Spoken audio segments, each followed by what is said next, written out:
All set. Thank you. You're welcome. Good evening, everybody. Today is Thursday, October 6th, 2022, and I'd like to call the CB17 land use meeting to order. I'm going to push back the greetings and introductions because I do want to make sure that we have quorum because there's a couple of items that we need to vote on tonight, and that's going to be more of a roll call item for me. So we'll wait till a little bit later on so that we could make sure we have that number. We're a little light at the moment. We're even a little light to approve the minutes at the moment. So on the fly, we'll get into the chairperson's report. We did not have much in official business coming into our office. We did get issued a permit list a few days ago. This list pertains to specifically our historical district, East 25th Street. There are 5 items on the list, one of which has been issued already, which means it didn't need our approval. There's another 4 items, which are just general requirements, which typically means that it's just, just general construction. It could be interior, not really exterior where we would actually get notified on. But one of the 4 new permits being pursued is for windows and doors. So I anticipate that in the future, we'll be getting something with that. The address, I won't disclose the address at the time because it's not official yet, but we do have some permits and some business at hand in our historical district. People are getting busy over there. They're getting busy. They're starting to learn the system, and it seems like they're getting the ball rolling on getting a lot of their stuff taken care of, which is great. It's great for us, keeps us busy, keeps us sharp. And, we have the parameters in place to make it happen the way it needs to. Unfortunately, last month, we didn't have quorum at the general board meeting, and Mr. Amable wasn't able to officially get his letter of recommendation that that he needed to pursue that property on 1174. It's unfortunate, but we're taking some provisions as a board to try to alleviate that situation so that we could conduct business as we should moving forward. All right. Neighborhood wise, the activity seems to have been consistent. We have a lot of buildings popping up, as we know, because of our zoning issues that they all fall within the confines of as of right, or within the non-used FAR that's available on these properties. It's something that we still have to pay attention to. And tonight, which I forgot to do last night, or the last time we met, I do want to get that WhatsApp group started because I do want all of us to be able to communicate and see what's going on in the neighborhood in one forum so that we could exchange that information and I could keep eyes on it, but we could all keep eyes and communication at all times. I'll just put my number in the chat. Feel free to text me with your name. Just put land use and put there'll be a land use one, and we will have to probably make another one for some other items that's on the agenda for later on. We will be discussing, which hopefully will be a culmination of the year's work. I'm trying to get together with all of us. Some of you definitely have more experience than I am in coordinating an event to bring community resources to the people we need that need it. It does need to be in the confines of land use. We'll speak on it more later topic-wise, but I wanted to just bring that up now. That ultimately ends my report. We didn't have much business at hand, so that ends the report. At this time, I'm going to give the floor to Daniel from Councilmember Lewis's office. He just left the meeting. That's great. He'll probably be popping back in. Oh, you there? You there? He's there. All right. The floor is yours, Daniel. Hi, everyone. My name is Daniel from Councilmember Farrah Lewis's office. Thank you for the introduction, and it's so good to see all of you on this meeting tonight. I am giving a quick update on some things that are concerning land use in the district, namely a very anticipated project for the Shirley Chisholm Community Center in our district. I wanted to give an update on our communication. As some of you are already aware, the Design Commission of New York City has begun starting to plan out how the project is going to unfold. and is preparing to give a series of briefings to the community and community board on basically the project as it unfolds and continues. They have reached out to our office to set up a meeting between Councilmember Lewis and our team and their team in terms of the impact it will be to the neighborhood and some of the contracts that will be going out in terms of planning. So the first meeting, and I was just talking to, just talking to the board a little bit earlier. Basically, the first meeting that is going to be briefing on, that they will be briefing the Committee Board 17 on, is on the Parks Committee meeting on the 1st of November.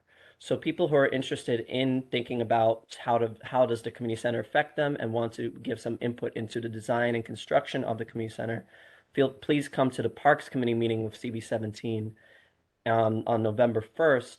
And I hope we can get the word out about that, because this is for a very widely anticipated project, and you want to make sure that everyone is aware of this.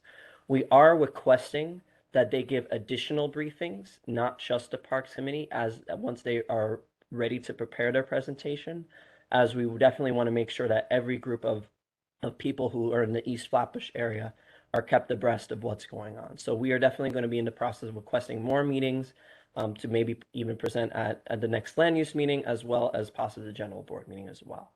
So that is something that's on the radar. I also wanted to highlight that last weekend, I was with Allison, who's on the call today. Nice to see you, at their participatory budgeting meeting, which was very, very informative and interesting. So I bet she's going to be sharing some more information about her participatory budgeting meetings. The council also has a parallel participatory budgeting session, and ours is going to be taking place. The next one is next Thursday on the 13th. That's going to be at the Glenwood Housing Community Center. I'll put some details about that in below. But basically, we want to publish, we want to make as much possible all of the different participatory budgeting streams that are happening around both the citywide process and the council process.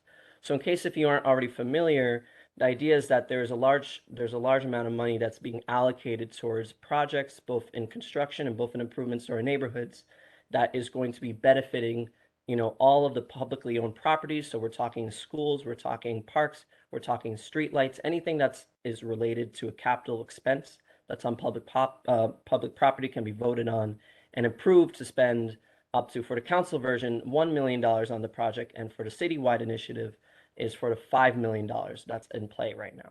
So definitely come out to the meetings, and I'm going to put some more details about the council specific one in the chat in a little bit, and I am very excited to be part of this meeting, and I'll be on for the entire duration, so we are aware of the other land use items on the list today. Thank you so much for the invitation. Thank you, Daniel. Does anybody have any questions for Daniel? Allison Martinez. Hi, Daniel. Good to see you again.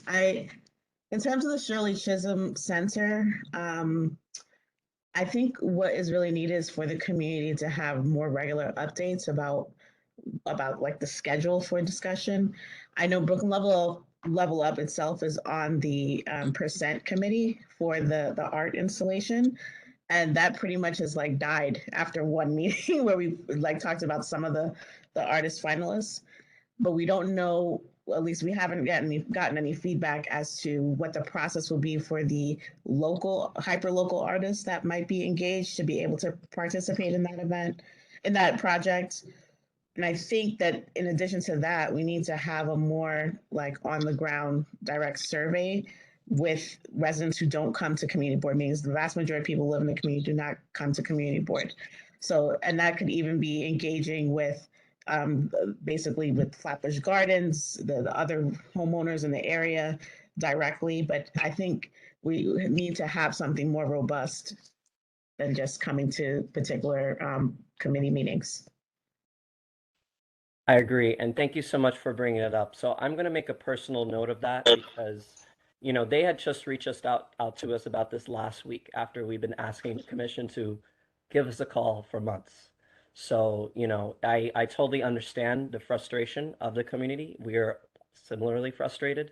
Now that we have, at this particular time, now that we have an open dialogue with them, If you want to put your email in the chat, I'm going to just save it. So then, and if in the future, if we're having a meeting, let's keep an open dialogue, because I think it's definitely important to try to do some more outreach, not just when the community boards. I was told, oh yeah, we usually do one community board meeting. And it's like, we all know that's unacceptable. It's got to be consistent engagement, and it's got to be, as you say, regularly scheduled updates. So I'll put my email chat. If you want to put yours as well, I'll try to loop you into that conversation, because this is something that is definitely important that we want to keep working on. And thank you, Daniel. I will give you credit because I did reach out and put a bit of pressure on you, and you did respond. So I'm happy about that. And yes, it's the land use meeting, but there are other aspects that other committees may have interest in. Selfishly, the idea of the Shirley Chisholm Museum is a great one. Being that I take my daughter to swim at Major Owens every Tuesday, it'd be nice to have something that's significant like that in our community, especially as a resource and a hub. And when I got the procurement email, I knew it was time to start asking questions, because you just don't want it to start popping up and you don't have no insight. But thank you, Daniel. Ms. James? Well, I just wanted to say I am very happy that the center is moving forward, because I think it needs to be recognized that the board had actually voted it down some 2 years ago, and it took a lot of guts on my part to be able to put it back on the agenda and have it voted on again. So I'm hoping we can move forward with this so they can serve all of the community. I could say with 100% certainty that if it's reached this point, it is moving forward. But how it moves forward is what my concern was. I want to make sure that we have our input. And it's in the design and bid or build stage. So when the drawings start getting rendered, I'm going to try to do my best to see if it can be distributed to us. Everybody's not architects, but at least you'll have an idea of what actually comes. We have the verbiage, but we definitely want to make sure that it's inclusive and inviting, and have some perks for community members. Ms. Martinez? Just a point of clarification, the board wasn't voting the project down. They were in disagreement with the location of it. That was the issue, not the project But itself. at the time, the location was somewhere else, and then they agreed. It was Tilden Playground initially, and it was better suited to be at Nostrand Playground. Miss Frazier and Miss Alice, I beg to, because I was the one, I don't know if you were still on the board at that time. It was voted down. They did not at that time come up with an alternative. And the board then voted to have it at that site, and somehow it was mysteriously relocated. But I have the resolution because I proposed a resolution. It was to put it back on that very same site, and the board then voted for it then, and then mysteriously it was moved. So I have the resolution. I can send it to you if you have any questions about it, because it's still on my computer. I don't think there's any need for us to go back and forth on it, but at the time, that was the main hesitation about it, was the location and the impact it would have on the homes that were specifically by Tilden Playground at the time. But more importantly, we're all moving forward to seeing this place be built. Happening. Something is happening, and we need to be happy about it. Ms. Viglianti? Hi, good evening. Yeah, I was actually going to just say the same thing that Allison said, that was the reason that we voted it down. We just didn't want it in that location. So I am also happy that it's moving forward.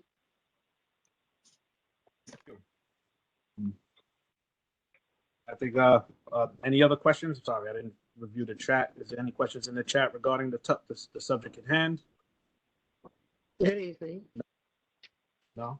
Hi, Ms. Bennett. We were just discussing this Shirley Chisholm Museum that's going to be built in Nostrand Playground. Yes. There's been activity. It's possible. It's going to be moving forward. Good. So that's a plus. Okay. Thanks for it. Great.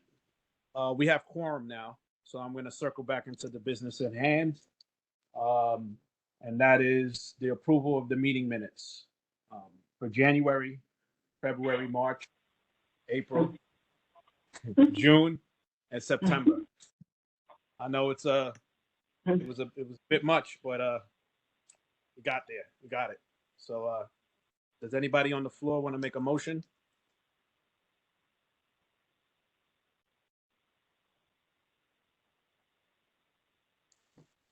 I, Carol Renault, make a motion to approve these minutes. I was able to open them and scan it. Thank you. Jonas, Do we have a no, let's not second it. On the land use minutes of February 3rd, I'm just No, we looking could- at what I no, it's- said. we would second it, and then we would go into discussion, and then we would make the adjustments there, Mr. Oh, okay, I'm Erskine. sorry. Then I'll second the motion. Thank you, Mr. Erskine. Now, go ahead. Modifications? Yeah, on what I said regarding the tax lien sale, it got a little, it's okay until, oops, nope, that's the wrong way. Never mind. I Any found other it earlier discussion? and now I can't find it. There was something that I was announcing there was a rally to be held on February 28th. I had the wrong minute, so it was hardly earth shaking. So I withdraw my objection.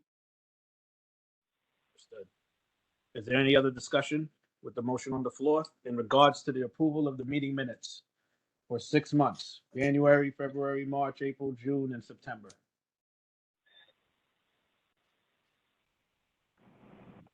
Okay. So I guess we'll move to a vote. Guess I could do Miss James. Could I do I don't have to do a roll call vote for this, right? I'm just clarifying this. It should just be straight up, all in That should favor. be fine. Yeah, Okay. that should be All fine. right. All in favor of approving the motion on the floor, which is to approve the meeting minutes for January, February, March, April, June, and September, say aye. Aye. Aye. Aye. Aye. Aye. All opposed? Any abstentions?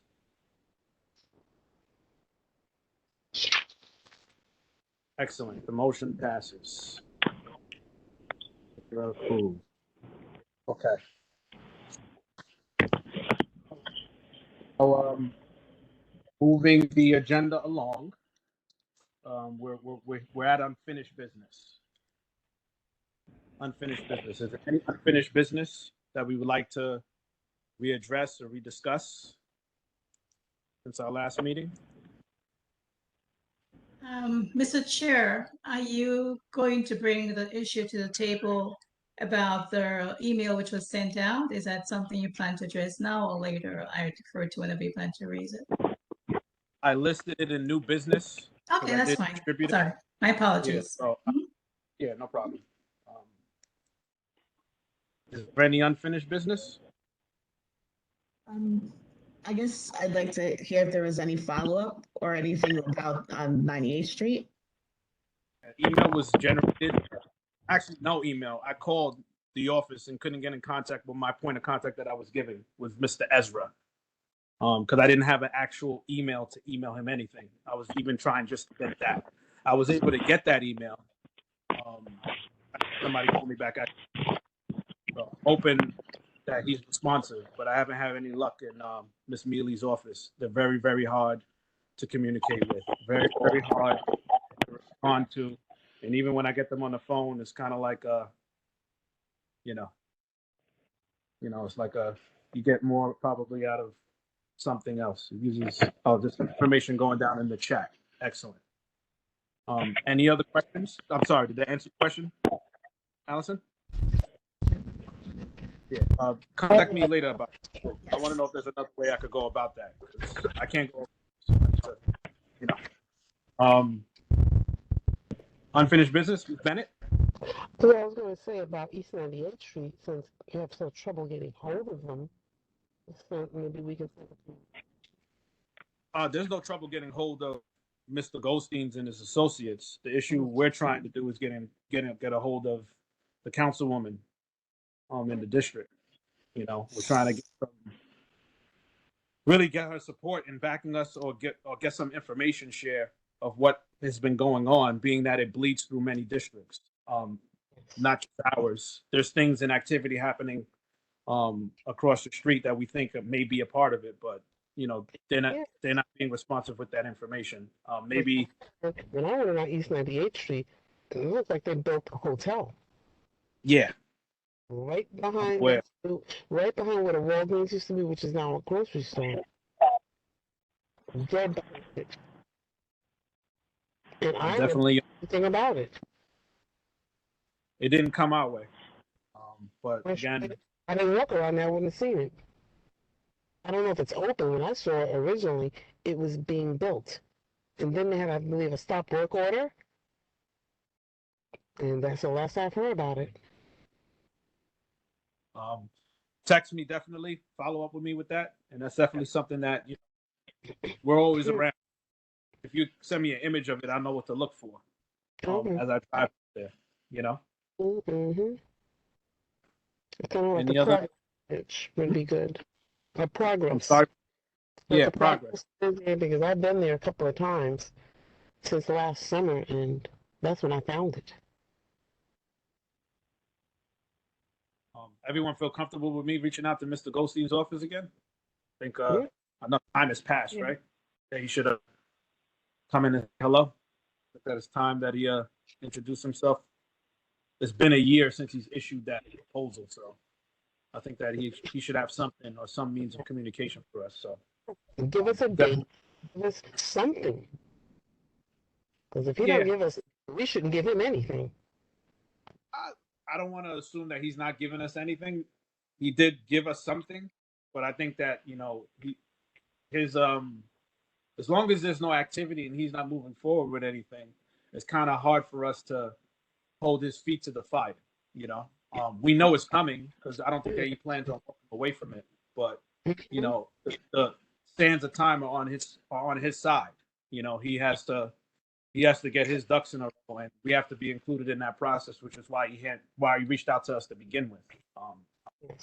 Which we're grateful for because we're prepared and he gave us the information. But I know we have questions, so it's hard to harbor and keep those questions for a year because once he gives us answers, we'll probably just have more questions. But I will do my best to reach out to his office and see if he's ready next month. Yes. Sound good? Yes. That's a yes for me. Is there any other unfinished business? Hearing none. Wait. There is something going up on Rogers and Church. Do you know anything about that? Rogers and Church in the old Roti restaurant. Yes, Right? it's gone. That's gone. Yeah, I've been paying attention about it, but I don't think anything's come to our office in regards to what's going there. It's kind of unique over there with the commercial mixed use being on the corner like that. Yeah. I'm paying attention to it, but nothing I officially is. Excuse me, I'm sorry. They also have that laundromat. It's gone too. The clean right. Yep, it's gone. The one next to the Roti shop gone. Shut down. They're slowly eating up that block. Yeah, they got the supermarket and the Chinese restaurant. Yep, that's left. Right. I'm letting out my Flatbush memory bank. Sorry about that, but yeah, I'll keep I'll pay attention to it, but nothing officially has come to our office in regards to it. But yeah, I'll take a walk over there. See if I see any permits and see if we can see what's going on. At least find a developer name. Maybe he has a point. I saw the developer's name. Nothing. If it's just boarded up, then that means there's no plans yet. They just acquired. That building's demolished. So there are some plans. Something. I will look at. Okay. Just Thank you. The Rio's Roti Shop. Church and Rogers. Yep. Excellent. Rogers. We got Church and Rogers, and you said the hotel was in East Rutland? 98th Street. East 98? 98th. Yeah, East 98. Right off of New York, right off of New York Avenue. Okay. All right. I'll jot it down. I'll put my number in the chat, Ms. Bennett. So Yes. just send me a text, shoot me a text. Okay. We're trying to build the WhatsApp group so we could have more than just one session. We could have like a little, our own little social media to pass information along as it comes. Because it's hard to just compile everything into, a 2.5 hours. Please, Okay. please do. All right. Thank you. Okay. Hearing any other unfinished business? Okay. Hearing none. All right. The business at hand. We move on to new business. Number one is something that I hope that we could do, but I didn't want to, put the pressure on us if we're not prepared or have the experience to make it happen. Ultimately, I'd love to coordinate a seminar/event that will give resources on the premise of land use to our community residents. The one that really, sticks to me the most is succession planning. That seems to be there's a lack thereof or a lack of succession planning in our community, and having somebody or someone with the resources that make it available. I don't think that the community doesn't want to do it. I just think that they just don't know where to start. A lot of the conversations that I have, everyone likes the idea of it, but getting started is always the issue, So that's just one topic that I definitely want to have a resource for. And I want to open the floor up. If you feel like this is something that you'd like to be a part of or something that you think that we should do, devote energy to, I'm not putting my foot on anyone's neck. I'm just asking if it's something that we'd like to do. Hopefully, before our meetings end at some point next year, if we'd like to try to coordinate an event. Why I'm getting this out to you early is for budgetary reasons, so we could get some funding and hopefully some resources from the city, maybe some council members, just to make the event happen, and I'll open the floor up. Any ideas, discussions? How you feel about it? I'm curious what the succession planning would entail. Would there be like attorneys on hand answering questions, or how have you envisioned it? The idea. That would be the idea. You would have attorneys that fall into, the trust areas, maybe CPAs to explain the tax issues, anything that would have to do with succession, having a resource. And, for the actual person, they would have access to the clients. I would like to vet these people to make sure that they're good at what they do and they have a history of, executing properly. But ultimately, yes, there would be resources that would help someone understand succession planning. There's different versions of it. One may benefit some more than others. There's ones that, come where you have no insight during. There's ones that you put as formalities, and explaining that to someone and having them have access to that resource, I think would be great. I think would be great. Is there any other topics you think would need to be covered? Hi, it's Teresa here, volunteering to help get resources for this topic. I do work with some attorneys, and I can probably pull together a couple of them To everyone, interview. to everyone, but I'm unable to hear. So you have not, you Yeah. aren't joined? Yes, I'm joining. Just stop. Sorry, Pedro. Could you mute the person on the phone? Just stop. Sorry. Could you? Is it Therese? Therese. Yes. Therese. Okay. I'm volunteering to maybe put you in touch with some attorneys, as well as maybe financial planners, planning for your estate, making liabilities, and sort of like handing over assets to the next generation. So, if you let me just send that conversation about you know, some of the resources, and I can think about that as well, and then present that back to you in the group. I'd be happy to put people in touch. Thank you. So we got financial planning. You have, well, it kind of falls under the succession thing. It's kind of like a wide berth, but financial planning is definitely something that people don't have access to. You know, the will and trust. Mm-hmm. I think having a CPA, I'm just writing the stuff down just to make sure that we have it. And you know, it's you know, it's not something that bad. There's also like insurance, so thinking about the role of insurance within your portfolio. So there's all kinds of insurance vehicles, and it depends on the individual's goals, but there's long-term care insurance, there's, you know, all kinds of insurances that can help people in terms of plan for their long-term future. So I can put some real thought to that and maybe list out some areas and individuals, and you know, we can vet them, or you can vet them, whatever feels appropriate, but I'm offering my support in that capacity. Definitely. Thank you. And I will reach out. I'll put my number in the chat. You mind shooting me a text just so we can follow up on another day? Okay, I'll do that. Thank you very much. Mr. Lewis, you have your hand raised? Yeah, again, like was said before, also in terms of people with these reverse mortgages that they are killing the seniors with, and the seniors not understanding what ends up with a reverse mortgage and all these different vehicles that you know you don't understand. This is most important, and I think a lot of people are losing their homes thinking they're saving it, or think they're saving themselves money by getting these reverse mortgage, not understanding that they put their families in greater risk and damage in terms of trying to get rid of these things once they applied. So I think that is something that folks have to have to understand too.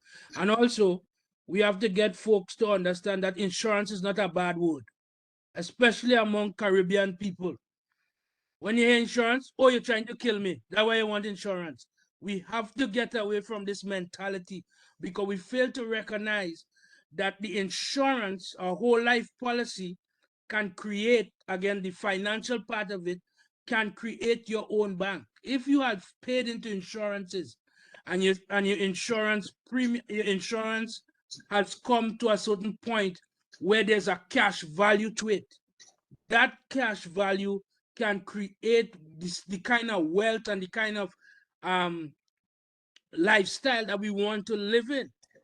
And the 401k thing, another discussion with that. The 401k, everybody jumps up with that, but the 401k was only to get poor people to be able to go into the stock market. It was not for you to get rich and wealthy. So we have to change our understanding about wealth, about being rich and still being broke or poor, and kind of get our understanding, because the other side of the other folks, they understand what a whole life policy will do. They also have another insurance called $1 Million Baby, where you set out an insurance policy for your child and it matures at the age of 21. All of these doctors and lawyers and things that you see, especially among the Jewish people, it's not smart, they're smart, or they're so intelligent, they have the money to pay for school. Plain and simple. So once we understand how to get the same type of money that they get, we could do the same exact thing and better. Yeah. So thank you, Mr. Lewis. I wrote down I'm finding a suitable mortgage broker, somebody that'll be able to dance around, you know, reverse mortgages and those types of vehicles. And we had insurance down, which we would need somebody who's proficient in that, which I think Therese said she would help us with. So thank you, Mr. Lewis. You can lower your hand for me. I think Miss James had her hand up next. Thank you. I just want to reinforce it really all comes back, all boils back down to land. So all those things that we are talking about essentially puts land in jeopardy. So it may Yes. seem like we're going on to be very broad, but ultimately, if you can't maintain the land, the home, and you have to give it up, we've lost it. So all these other vehicles and tools can be ways of ensuring that we're able to maintain the land. Because for most other communities, land is probably the most important thing. So I commend the chair for having come up with this idea. Thank you very much, Ms. James. Miss Martinez, I think, had her hand up. I got you, Mr.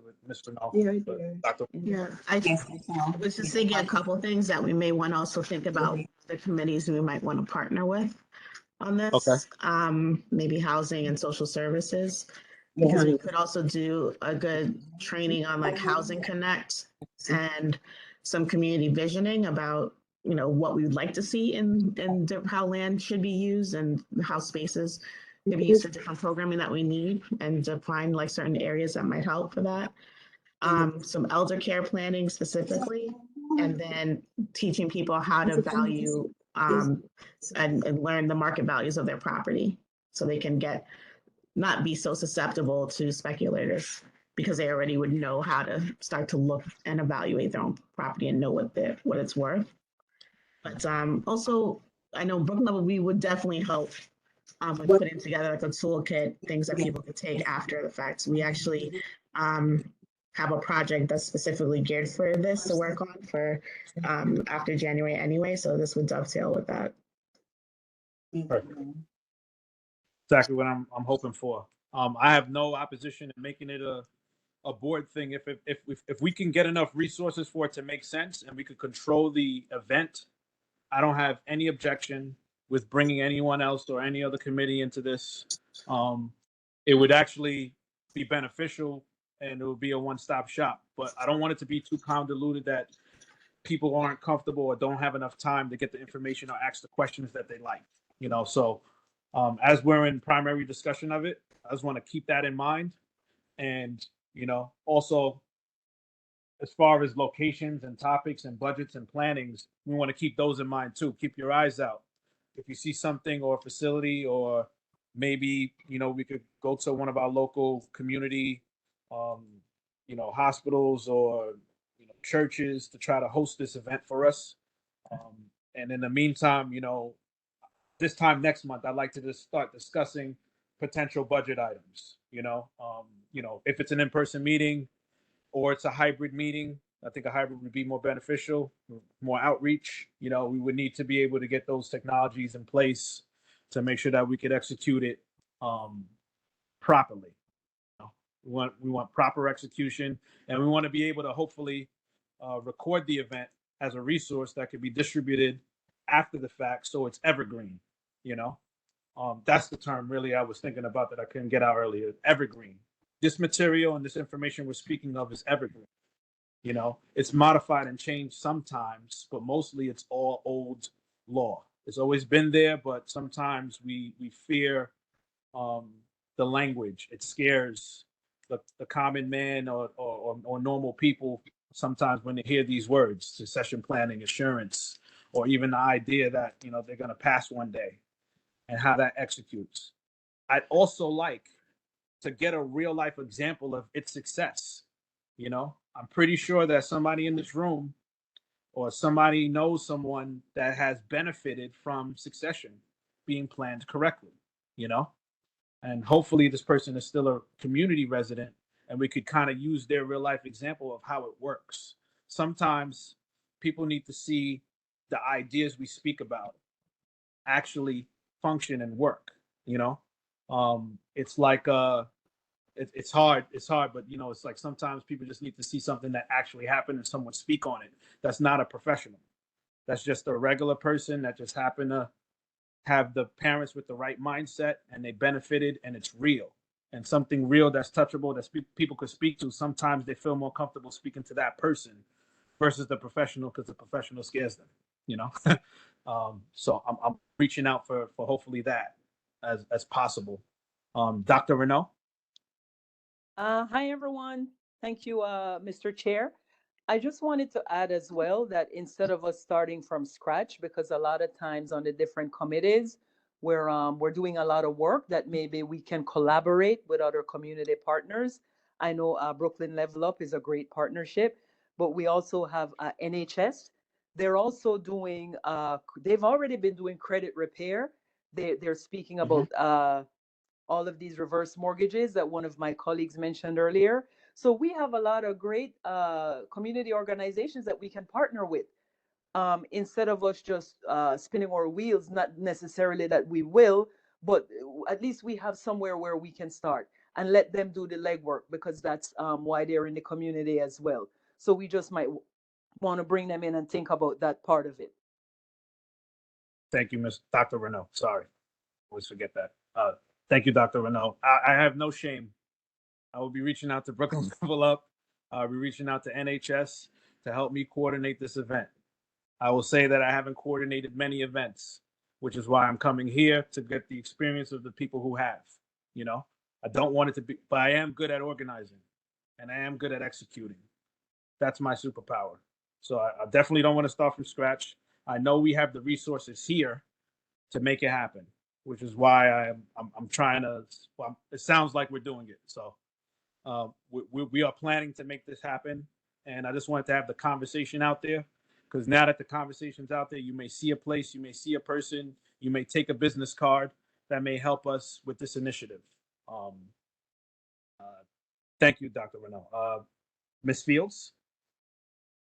Thank you. Good evening, everyone. Thank you, Mr. Excuse me. Chair.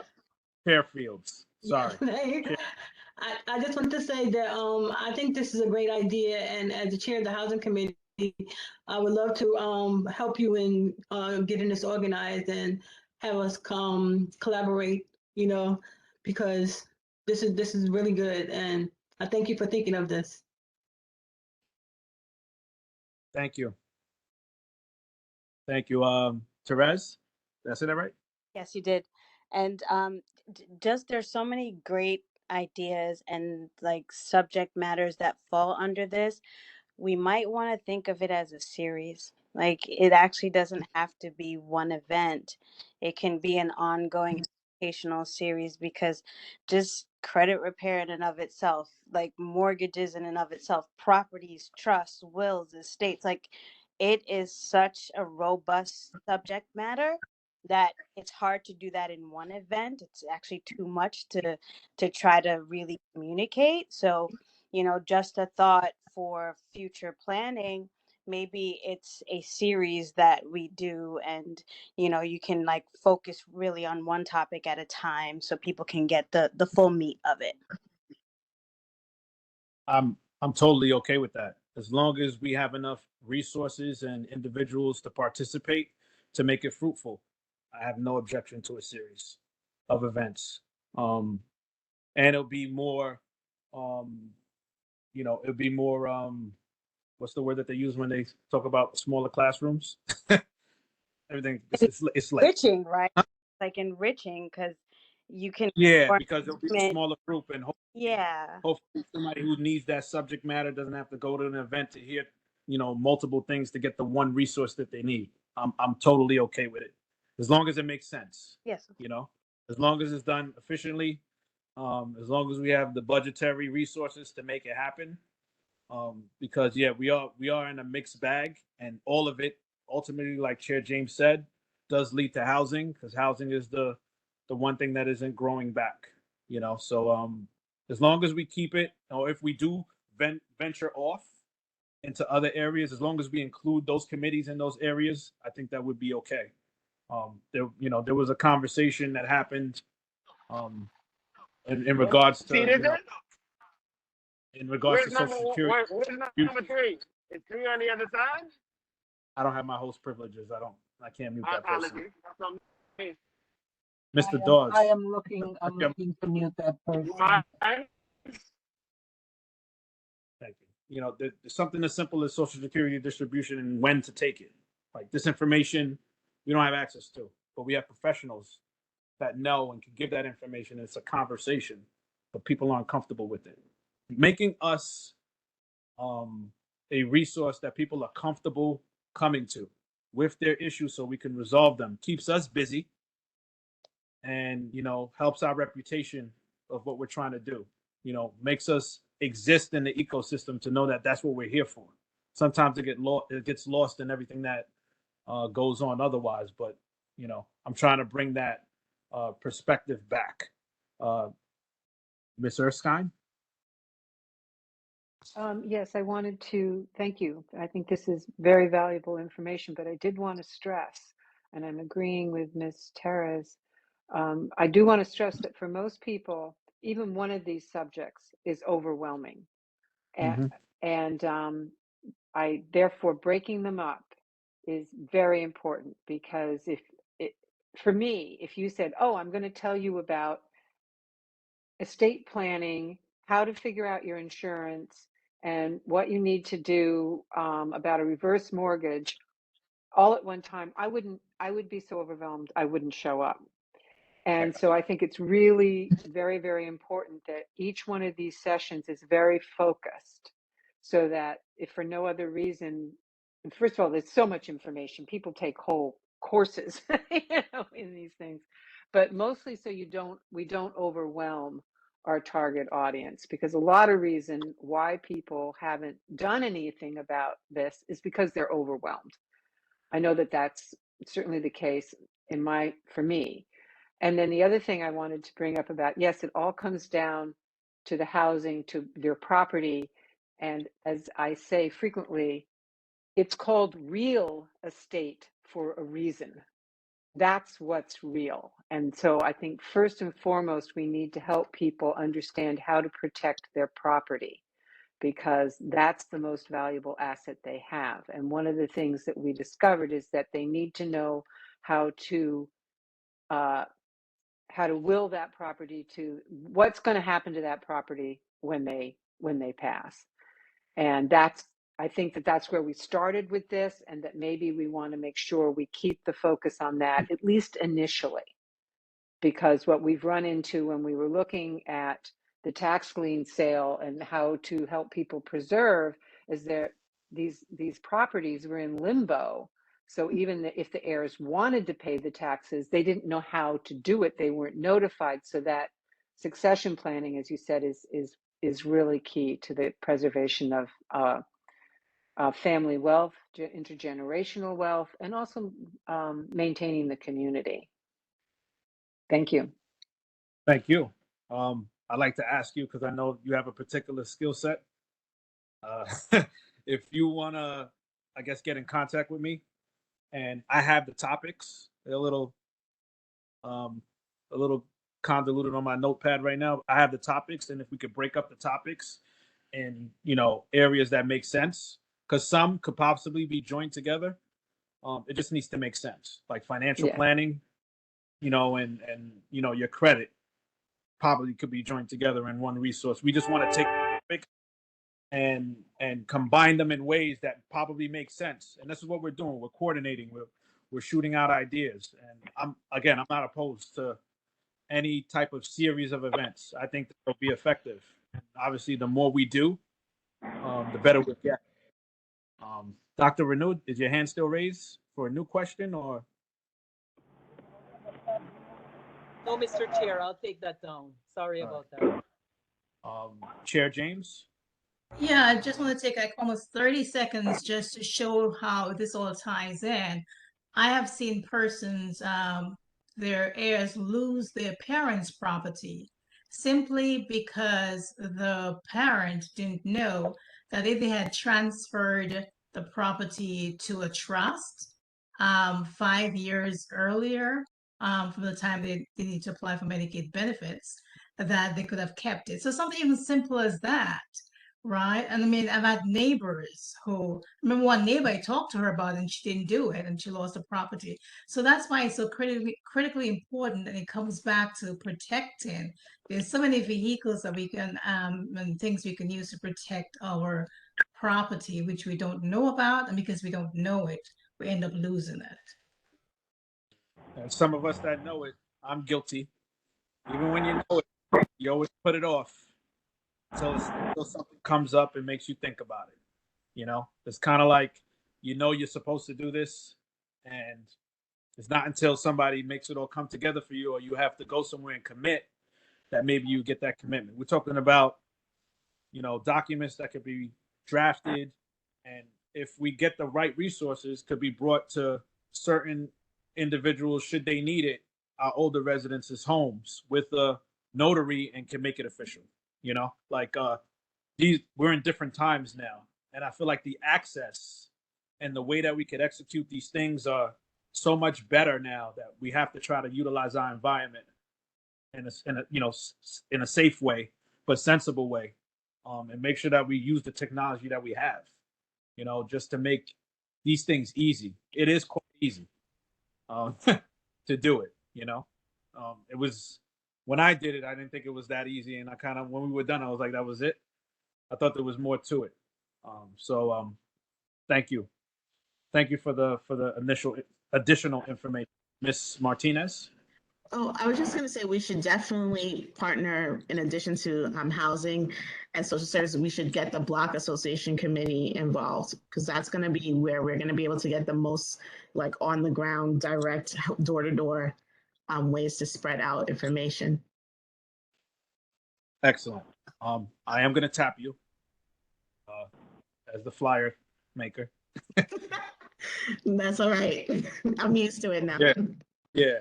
Well, I'm going to tap you as that, and it's still an idea now. We want to, make it. If we're going to call it a series, we have to give that name some thought, so it has something that is reminiscent, that has that effect, that will make that okay, this is that, and if we're going there, this is what we're going to get from it. And getting the right speakers, because the professionals will be the professionals, but we need somebody, because it may not be me. We need somebody to curate the event, to make sure that the information and correct the information as it's being dispersed. That's imperative. I think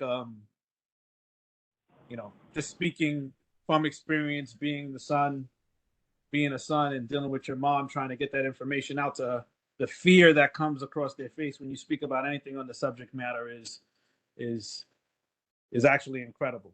But it's not just for the parents, it's for the kids as well. They need to understand that maybe they need to be the gunpowder in the bullet, so to speak, to get their parents to understand that this is what needs to happen, to do that push.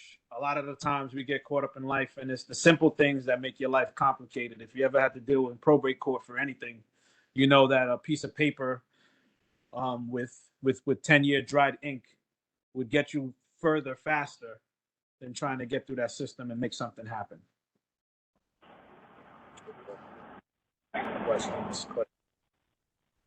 I have to leave soon, but I like to continue the conversation. Yes, definitely. Oh, yeah, I just read your message. Go ahead, Therese. I'm just saying I have to leave, but I'm very passionate about this subject, and I've planned similar events. So please, I'm happy to continue the conversation. And I don't know the appropriate way in which to report back to the board, but if I work with you and then you make sure everybody's up to speed and we do it the right way. But this is so incredible that it's even everyone's so excited about it. I think it's important information, and I want to be involved, but I do have to leave. I appreciate your time and input. Did you get my number? I did, and I texted you already, so hopefully we can carry on at another time.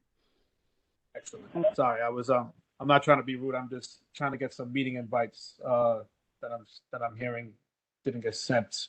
Okay. Miss James, CK Price. I think I sent him the link, but he's not in here yet. Could you forward him the link for tonight's meeting? Everybody. Thank you, Therese. So on the subject, as we close it, I think it's a great idea. It's the beginning of something. So it'll be moved to our unfinished business, and we'll discuss it on a monthly basis. Hopefully not. I would hate to waste 30 days while the iron is hot. I want to try to get this molded into something that we could use. Any ideas? Again, I'm the sponge, and I'll be the person to make sure that whomever needs to be contacted will be contacted. Excellent. So moving on to the next subject at hand, which is Vital Brooklyn. We distributed some information that was received from us from CB9 in regards to expansion of a shelter and basically where the hospital is. The project was called Vital Brooklyn. I think I gave you some resources, some information. I think I definitely put a disclaimer there. And I wanted to bring it to the floor for discussion because he did reach out, as the email stated. And I wanted to make sure that as the information gets shared, I share it with you. But I wanted to also make sure that, you know, we understand our impact and how we're impacted with this particular project and discuss it. So now I open up the floor for discussion. I think Chair James put some information in the chat regarding it. No, I did. Sorry, no, I did not. That was about the community center now. The community center. Okay. But since you opened up the floor, Definitely. There is a homeless shelter which is proposed to be either built or extended, whatever the case may be, in Community Board 9, not in Community Board 17. And it appears there may be something on the deed that mandates that the land be referred to whoever it was a grantor. And there is someone who's very concerned about that, and they reached out to me previously and trying to make the argument that Community Board 17 should get involved in this quote unquote fight to stop it. Community Board 9 has been reluctant to oppose the homeless shelter because by locating it to the very south end of their district, they're able to meet their quota of having homeless shelters without it being in the middle of their community, for example, on New York Avenue and President Street. I just question the wisdom of Community Board 17 getting involved in this. It may be correct. I have not checked whether the area is oversaturated, but as I said, one thing is not in Community Board 17. My major concern is that if it becomes clear the facility has to be relocated, we are at high risk that it is going to be located in the middle of Community Board 17. And it could be very well done just for spite. I don't know if I'm being very clear. Community Board, this proposed facility is in Community Board 9. It's not in Community Board 17. If anybody wants to fight it, it should be Community Board 9. And by bringing it here, we can I'm just simply saying we need to look at all sides of it before we decide to get ourselves involved in this fight. Now, I saw their email, which was sent out by the gentleman. So what he attempted to do to get Community Board 17 to get involved in the battle, he talked about another project, which is completely unrelated to the housing, which is an affordable housing development where the rents are really going to be affordable, and try to make an argument that there is no parking, and that's false because that particular project has something in excess of 300 parking spaces. Yes, it does. Is everyone familiar with the information Chair James is speaking of? Okay. Yep. On the topic, you know, the information that's being brought out from me digesting it, it does very, very minimally cross over into our borders. You know, it's a part of a major facility. The majority, the majority of that project does not affect us. You know, but being that it does affect us enough for him to contact us, we share the information. I don't particularly feel like we need to use our resources to fight their battles, but we may have residences that feel like, you know, they live near there and they have objections to it. So we bring it to the floor for discussion. Ultimately, how we move forward with this particular matter we'll discuss it and we'll figure out how we like to move forward as a group tonight. And make sure that we have a unified idea of how we like to approach it so I can respond to Mr. Sorid and let him know our position on it. I'm not sure whose hand went up first, but I'm going to go with Hazel Martinez. It may not be, this may not be in CB17. However, you're talking about a street that divides it. And the residents already there are this Community Board 17 residents are very upset because they have been subjected to the abuse of the people in the homeless shelters they already have there now in the area. That's on the other side. So yeah, I'm aware of that. And I don't know why can't they just have affordable housing? Why do they need another shelter? I tried to get that information. I didn't speak to the right department. I was told by city planning that it's the homeless services, but I thought it was a city planning thing because I think they associate the two. For X amount of units, you need X amount of provisions for this, but I didn't get that language to support that thesis. So I'm just trying to get in contact with someone to see what the necessity is, but based off of what's going on with the city, it's in their plans. But every community does not bear the same responsibility, and I think we have quite enough shelters.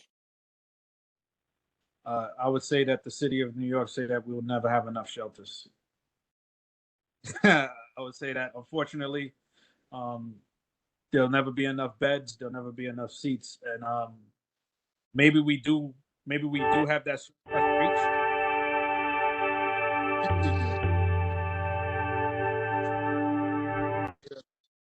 Thank you. Even if we do have those resources reached, I'd like to actually get that documented. It helps us when we have these conversations with the borough president and et cetera to show that we are satisfying quotas if there's some, or at least we have enough information to say that we are participating in it and we don't feel it needs to expand. That would be great. But being defenseless won't help us. I'm glad he shared the information with us, and like you said, it is on the border. And what's a street between community boards? If we feel we need to support him, we could appoint somebody to be his point of contact to deal with whatever information they need. And if he needs us, we could be the person that shares that information. If that's how we feel as a group, I'm not opposed to that. Ms. Martinez. Know that we used to go to some meetings at those shelters, and they cannot control their residents. They cannot make them stay in there. And in the daytime, they don't stay on Board 9 side. They are fanned out through Board 17, making people's life miserable in front of their homes, and at the bank, and at the McDonald's, and everywhere else. And a lot of them have a lot of, psychiatric issues. So you're just going to add more. Okay. And thank you. Thank you, Miss Vigilante, and the orders that I saw. Yes, so I was just rereading the email and it said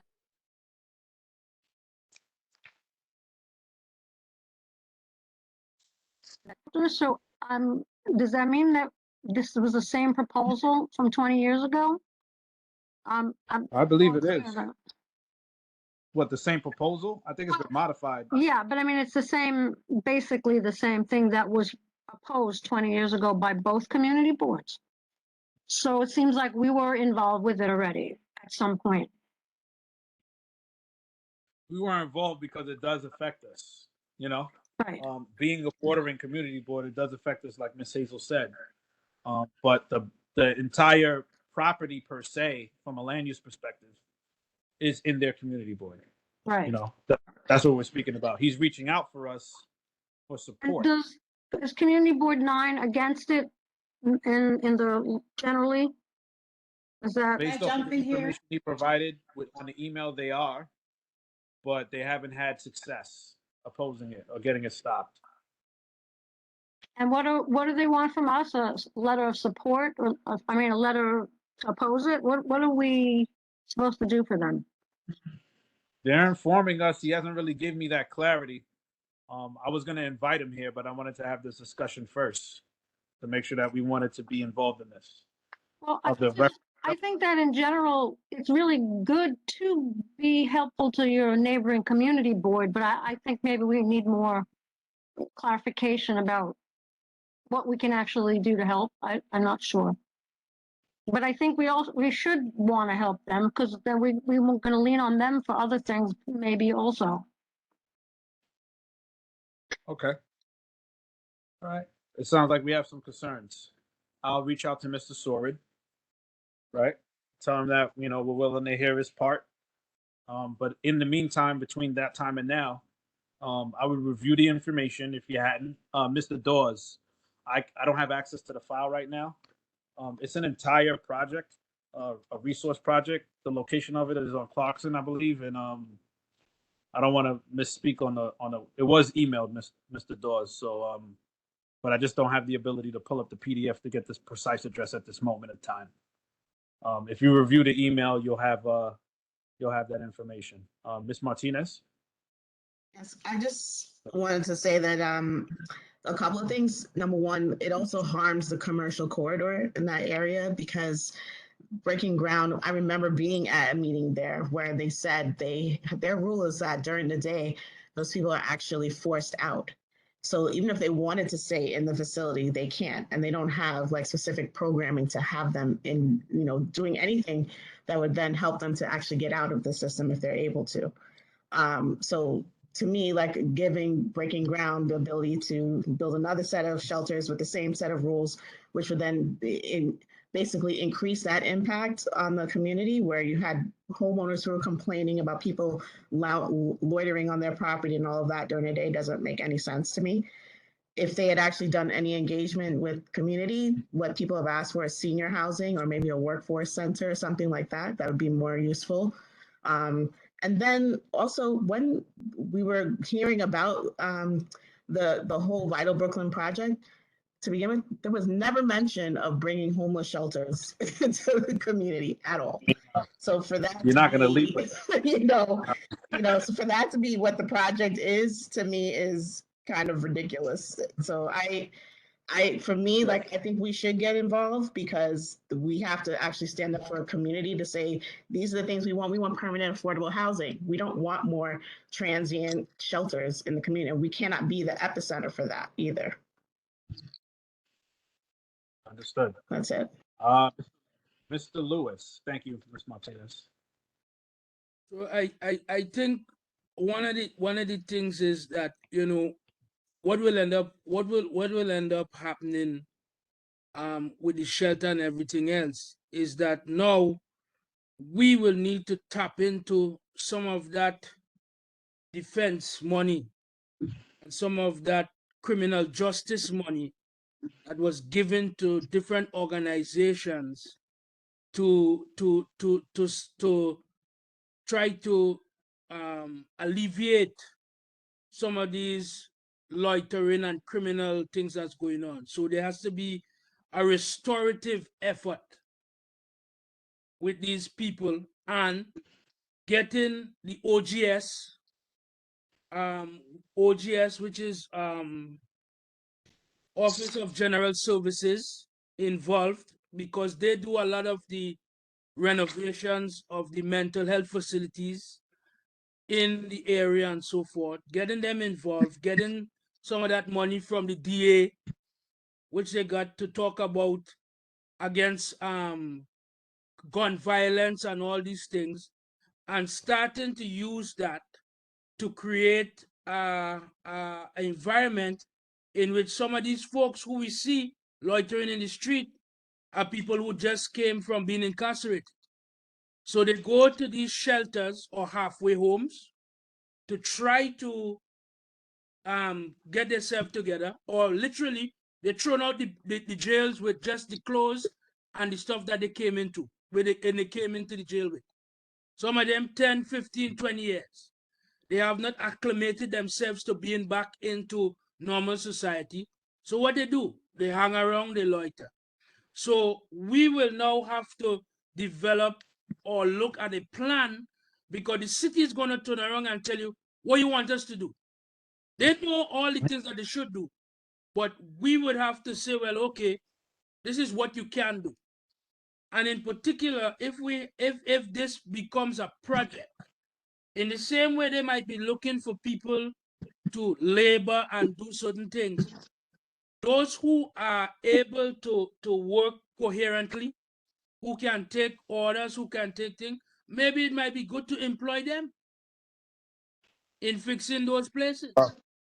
Maybe Well, it yeah, might be, you know. I think we know as a group what's needed for the homeless shelter. I think that the discussion now is really about its expansion and how it affects us.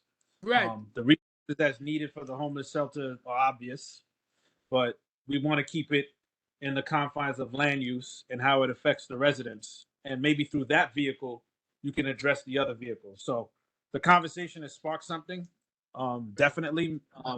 But let me get another couple topic points so we can manage our time a little bit better. Ms. Thomas. Thank you, Mr. Lewis. Yeah, so I just wanted to say that you should, we should really be mindful of, and I'm not making this accusation, but, I'm just making the general statement of turning a blind eye to the outer edges of our community. Someone put up a link for CB14, and this is exactly what I was going to talk about. I live 2 blocks away from the edge of Community Board 14, where they're putting yet another shelter that affects me because we have the transients, we have the people drug dealing, we have the people walking around half naked, we have the people ranting and screaming, we have a man that almost snatched my daughter. This stuff gets very real, and it's very upsetting to me when I hear conversations of, well, we don't want it in the middle of the community. Put it on the outskirts of the community. Well, this is what happens when you live on the outskirts of community. You get forgotten. The other thing is that the city just has not, and this is affecting, my quality of life and my neighbor's quality of life. The other thing, I wanted us to think about is that the city, from my perspective, has not kept its word on equitably distributing this homeless housing throughout the city. Largely, it's the Black and brown neighborhoods that are getting the brunt of this, like us. So I think it's incumbent upon us as a Black and brown board to support our neighbors in this fight. That's all I want to say, because maybe it's not us today, but tomorrow it could be us. And I think we're stronger if we all band together and say, look, we've had enough of this, and push back on the city. That's what I wanted to say. Thank you, Ms. Thomas. I'm gonna go with Ms. Quaishi. Did I say it right? Almost, Ms. Quashi. Sorry, man. I have one of those names. I hate that. I'm sorry, Ms. Quashi. No worries. I think I'm happy with everyone's comments. I think we need to take it one step further. I think we need to meet with all the community boards and because it's affecting everybody in the city. And what the city is doing to us is making it our problem. Only thing they're doing is providing housing to a group of people who need housing, and they're grouping them all together and risking their lives because they're putting people together who shouldn't be together, because they're looking at the fact that they just need a bed, and they're giving them a bed for the night, and then they throw them out. I seen what happened at around the Brooklyn College area. I was a couple of weeks ago. I was parked over there where the Starbucks was, off that side street. And I was scared because I got out my car and I was on the phone, and I said, wait a minute, Vanessa, you better not park your car here. This guy's looking at me. He's nicely dressed, but he's peeking in my car to see what change I had in there. and the other guy is laying on the ground with these blankets on. It's 90 degrees. And I said, I got back in my car and pulled off and went down another block and parked. And I just saw all these homeless people all around Brooklyn College. And I said, what happened? This wasn't like this before COVID. And then I saw in front of Blink a whole bunch of homeless people laying in front of the place. This wasn't like that. And I'm giving second thoughts about going to the gym again. We got to do something about the parameters of having these homeless shelters in our communities where it benefits us and it benefits the people who need housing. They have to have something to do constructive. If you say, okay, you got to get out, what do? They're urinating at the church over there on Avenue D. They're defecating over there. They're all over the place.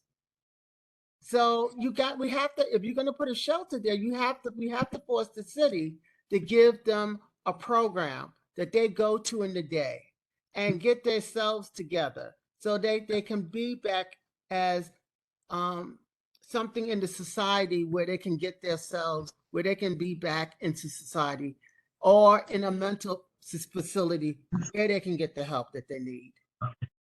Because I'm still waiting to see where these many mental health vans are supposed to be here in this community after that young lady was killed at Pathmark this winter. I haven't seen it yet. They had made all these promises that they were going to have these mobile mental health vans in the community. They haven't showed up. So, I don't know what happened to that case, but someone died. And that same gentleman was the one that chased me a couple years ago in my garage on a Sunday after church. So we need to do something bigger. That's my okay. Thank you. Mm-hmm. I'm going to. I think I was next, Mr. Chair. Yes, Ms. James. Okay, so Clarkson is a very important commercial corridor in our community board. And by no means am I trying to dismiss the issue. Community Board 9 is not fighting the issue. The gentleman who is leading the charge, Mr. whatever his name is, he lives in Long Island. And when I asked him why he was doing that, he specifically told me that he's representing somebody who has property around there. So he has a vested interest. If either he or the person who has the property lived in New York City, they would have standing to go to court to stop it, because what the construction is in violation of the covenant on the covenant on the deed. But neither of them live in New York City, so they have no standing. So I just want to be clear here: Community Board 9 is not fighting it. This man he used to be on the community, he used to be a member. He used to be on a committee of Community Board 17. So let's be very clear here that it's not Community Board 9 that is doing it. And all I'm simply saying is that if Community 9 is not fighting it, and Community Board 17, you have to choose our battles. If Community Board 17 decides to fight it, and we probably can, if you have lawyers who are going to go to court and stop it, they can. They're going to find a way to put in Community Board 17. And that's my only concern. The concern is that the recourse or the reaction to the initial rejection will push a resource like that deeper into the heart of our community. And we have, correct. And unfortunately, we don't have clout to stop it. Because if they decide to put it there, we can have any votes, we can do whatever it is, it's going, we know that, okay? We have to face the reality of it, and that's my major concern, because Community Board 9 is not opposing it. Okay. Thank you, Ms. James. Adele Bennett and Ms. Thomas, do you still have your hand raised? Or is asking? Oh, yeah, I forgot to take it down. All right, Ms. Martinez? Yes. Hello? Oh, Ms. Bennett, yes, go ahead. What I was going to say is I would agree with Ms. Quashie. There does something have to be done with the homeless, because I've seen them all over the place. I had one on my property. I booted him off. And then there was one, he was over, like you said, around Brooklyn College area. He was running around fully exposed. And then I've seen them on Clarkson doing the same thing in Lennox Road. They panhandle, they come out of the shelter and panhandle on Lennox Road. Okay. Out of Albany, or right around, and that's a school zone. They expose themselves, they urinate on people's property. The people over there are perplexed. They don't know what to do. Okay. Noted. I'm going to, oh, wait, Hazel Martinez? Yes, I'm going to just say this. I fault some of it. The people that we elect to office in this community don't really fight for the residents of this community, and they're ineffective. And that's why I feel that we're always taken advantage of. And we need to make them do their jobs. Recall. Thank you. Don't do Miss their jobs, put them out. Ms. Hudson? Your hand is raised? Yes. Good night, everyone. I just wanted to, I know we've been speaking about this issue and so on, but I wanted to raise something else that I think would help to address the problem in our community. And it is that many of the young men, say they're in their 30s, early 40s and so on, or late 20s, they are having a problem accessing jobs and so on. So you see a lot of them hanging about the neighborhood, and many of them, unfortunately, have been incarcerated. So I wondered if there was any way that we could start a program to reach out and to help those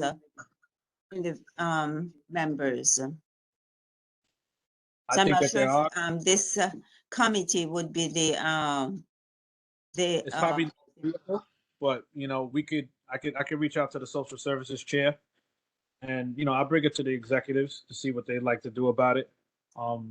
Before I take a few more questions, I just want to address that it is impassioned, and I hear you.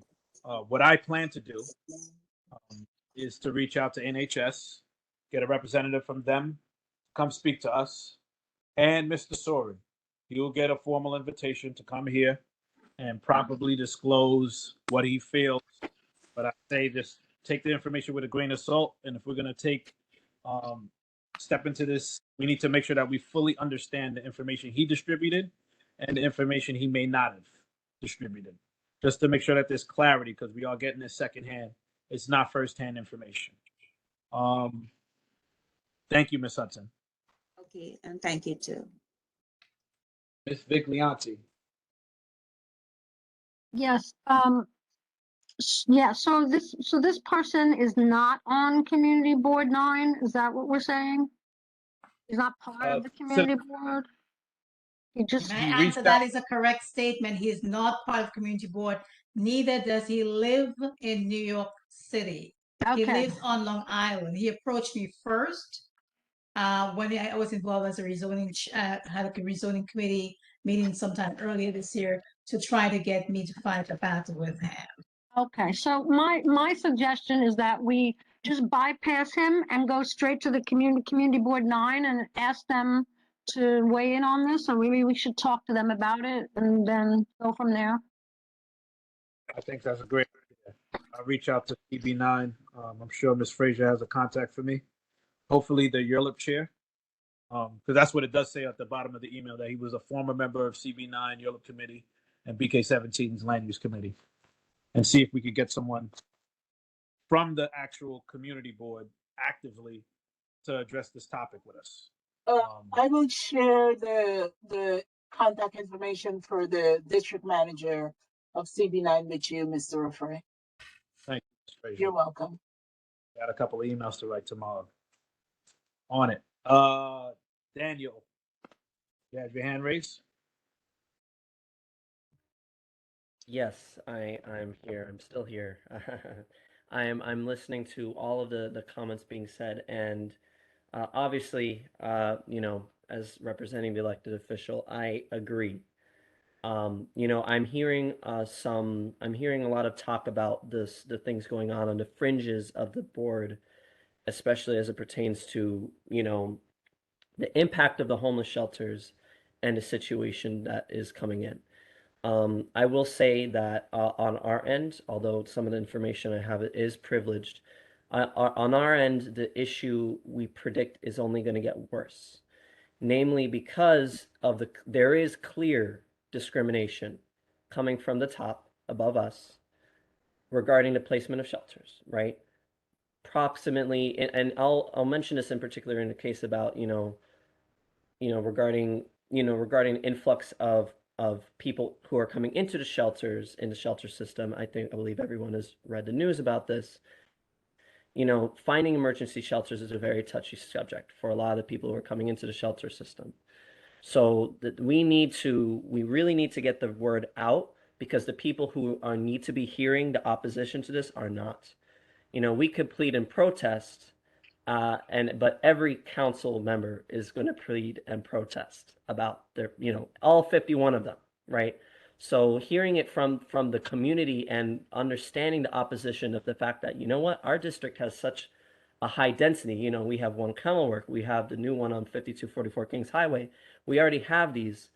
We need to make it clear that our backyards are not the space for this. Or if it is, you know, we need to make sure that more funding is allocated, right? We currently, right now, Councilmember Lewis is advocating for an increased amount of cure violence services to make sure the young people who don't have jobs and don't have activities are being addressed. This is something that we've made a request for and we're continuing to fight for. But also, you know, it is so important to hear it coming in, and I understand. So this is also something I know that we're doing Community Board 14, because I know that's been mentioned, especially as it pertains to one Kenilworth, is making sure that people are aware of what to do when there is a mentally ill person. Obviously, we have to be sensitive to the fact that a lot of them don't have a, you know, they don't have a head for what's going on, or they're doing something that's crazy, or they might be on drugs and stuff like that.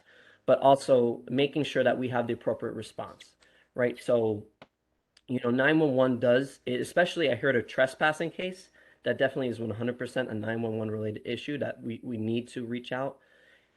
If you are having an issue like that in East Flatbush, I would really do suggest, calling your council member or calling representative in that front, because we have contacts to be able to deploy some of our cure violence groups.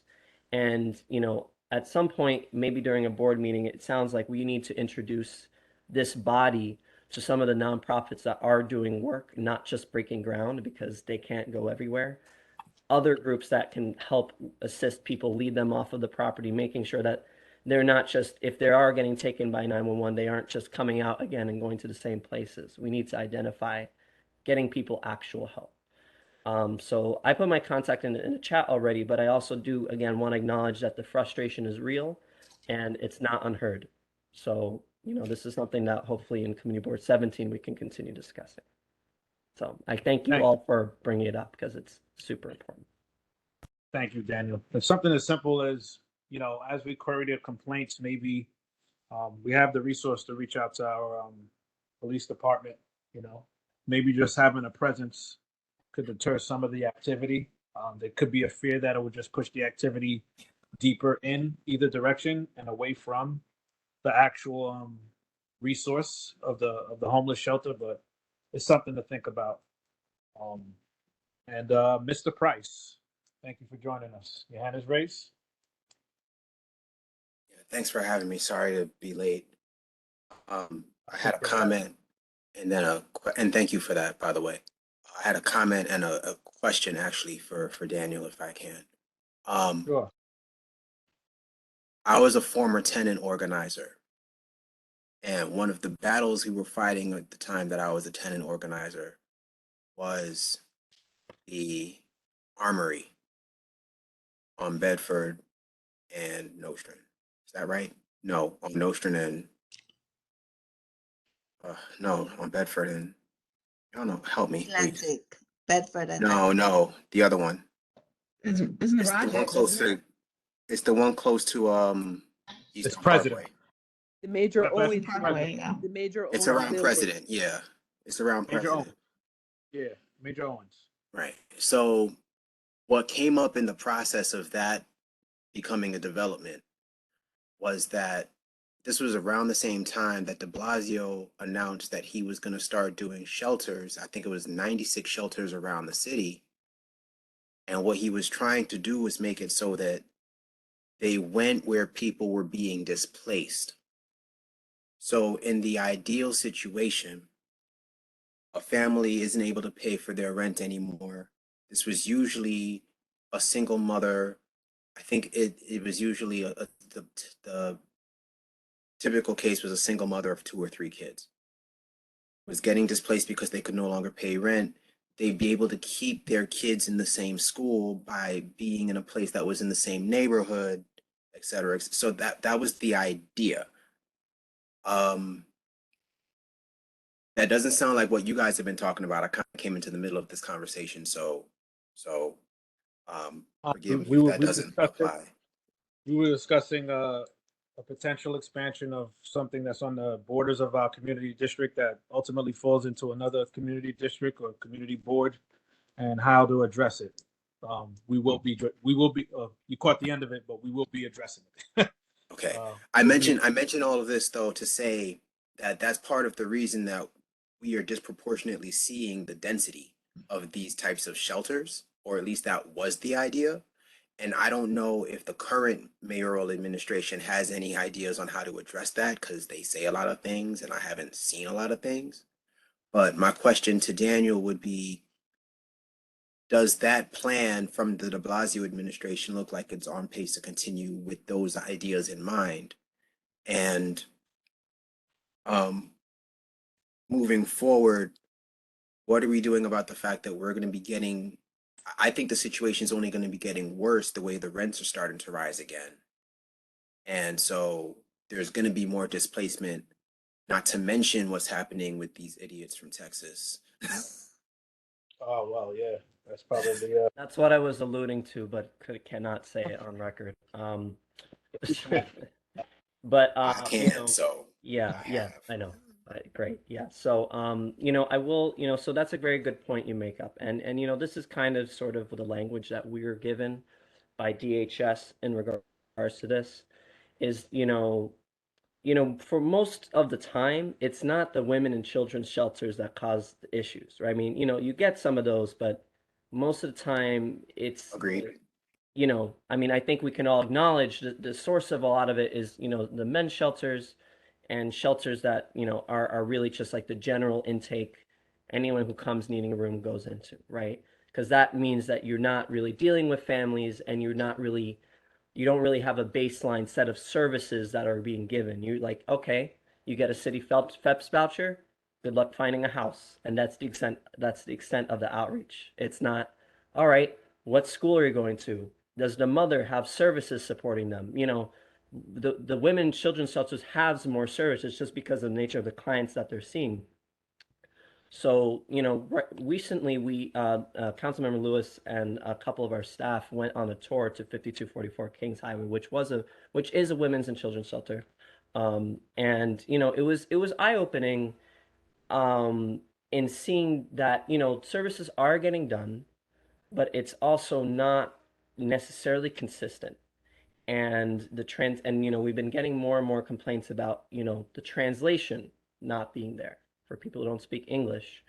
And the reason why I bring that up is, you know, at the end of the day, the city has obviously the right to shelter program, and I know you bring up the past administration. At the moment, we're a little bit of a crisis due to the current intake load that we are getting. So the city's really trying to find as many sites as possible.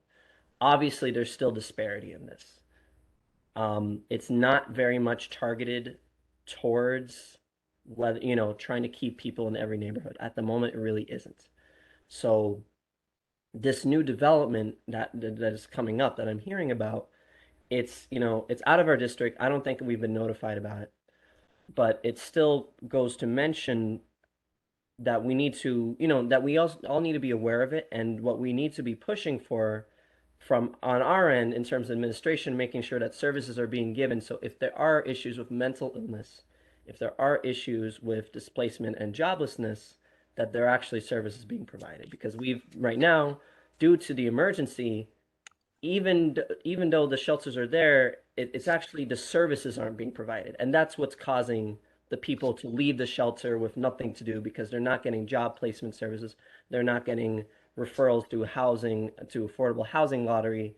They just are, right? There's no pathway right now.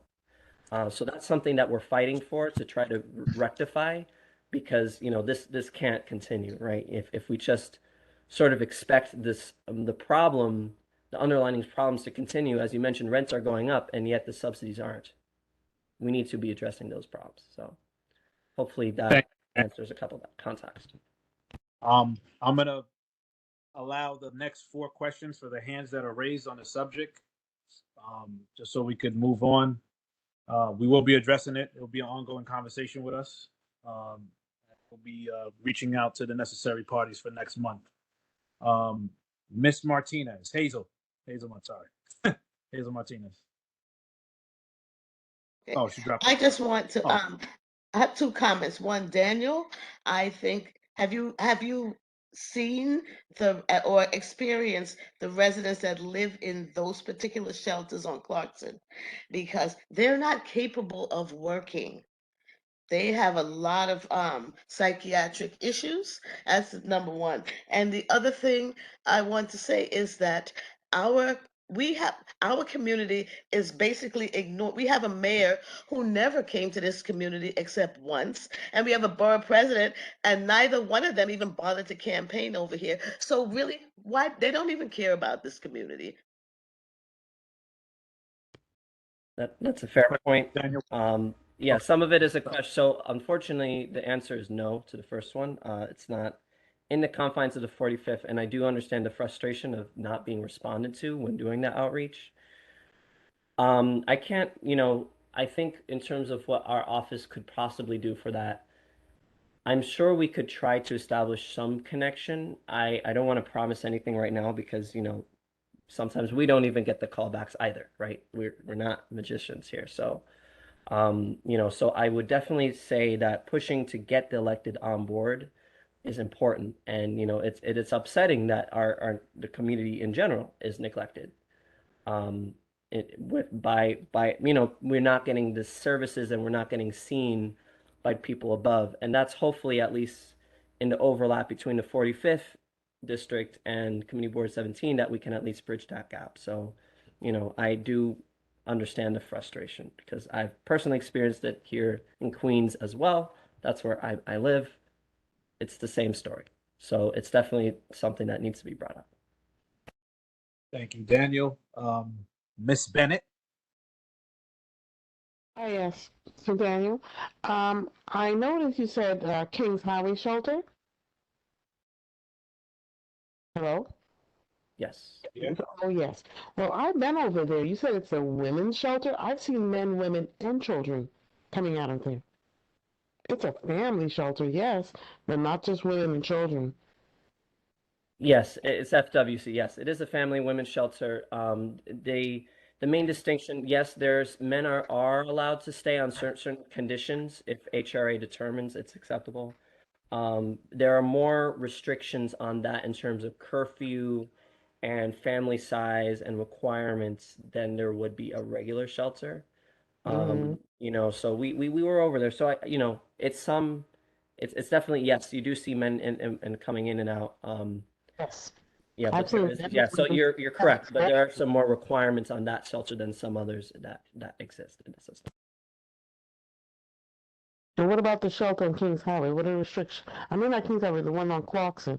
What are the restrictions there? Because that's a men's shelter. Yeah, so unfortunately, we don't even know. This is the first time hearing there's one on Clarkson. Unfortunately, just because whenever there's a shelter that opens in our district, we get an email and we get a phone call. Well, I went to the Breaking Ground when they first proposed it several years ago with a few other members, and they promised that they were going to get these people help. And then they turned around and said they can't force them to take the help. So they intentionally did that. So these people roam the streets, not on the 9 side, on the 17 side. Like you said, it's just one little thin block that separates us. Yeah. But we're the ones getting overloaded. There's no back entrance that goes to the 9 side. The entrance is pretty much face the 17 side. So that's what the overload's going to be on the streets. What can they do to force these people to take help?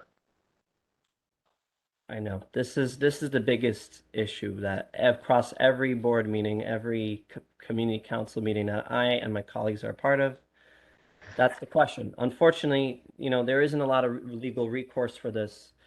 There is legal recourse for if mental disturbance that is causing, that breaks a crime or is something that a medical professional can intervene. So we have had cases where someone isn't explicitly committing crime, but they are taken in an ambulance because laying across the sidewalk or, public nudity, these are things that they definitely would act on, authorities, I mean. But, it's just, the struggle is real, right? The struggle is real and acknowledge it's an issue. We see this on our way to work, right? It's not something, we're not turning a blind eye to this. It's just a complex issue just because of the legal system, right? Which, the city has no say over because that's just how it works. This legal stuff is state level, federal level. How much control our authorities can do and intervene is a little bit limited by that. But the main thing is making sure that people don't get into that state in the first place by intervening early on, making sure that the shelters have both mental health services, job placement, subsidies, and so on. That's the most important part. Okay. Thank you, Ms. Bennett. Mr. Lewis? So I like the fact that that Daniel spoke about early intervention. And that is what I was talking about and relating before you reach to this point where you need the shelter and everything else. 40% of the people that come out of, that go into prison, economics has to deal with that. Poverty has to deal with that. So these are some of the discussions that we have to address. Why did this person get to the shelter? What create the need for the shelter, right? We're fighting this now, but the need for the shelter come out of what?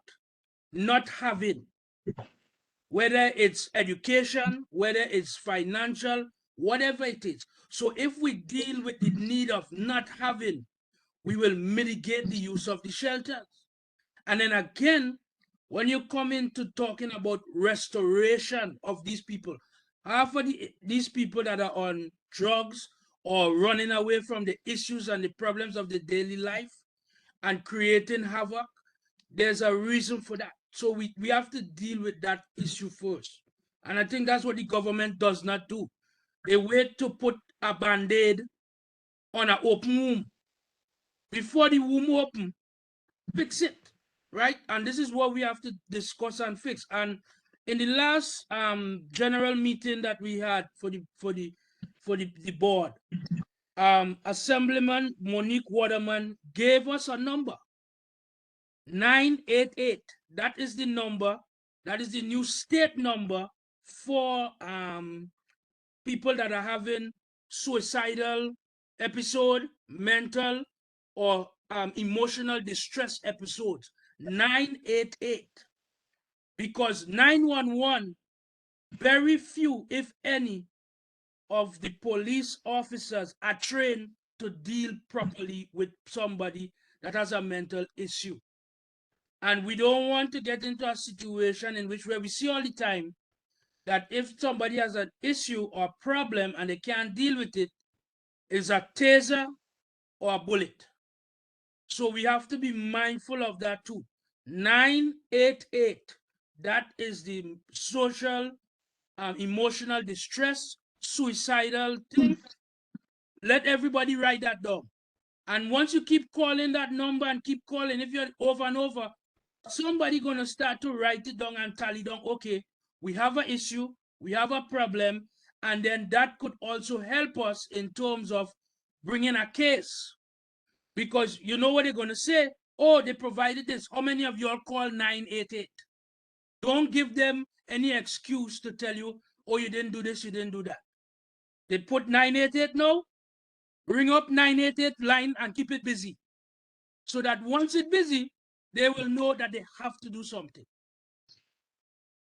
Thank you, Mr. Lewis. Yes, that resource was given to us at the last meeting.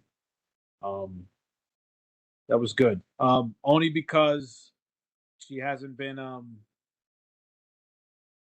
active and she has her hand raised. In closing the topic, I'll acknowledge Alexandria. Oh, Alexandra, sorry. Thank you. Sorry for the late contribution to the conversation. I'm wondering if this might be helpful to make our case for having so many shelters in our district. Somebody mentioned that the mayor's office, they obviously had a plan to reduce homelessness and get people more jobs, assistance.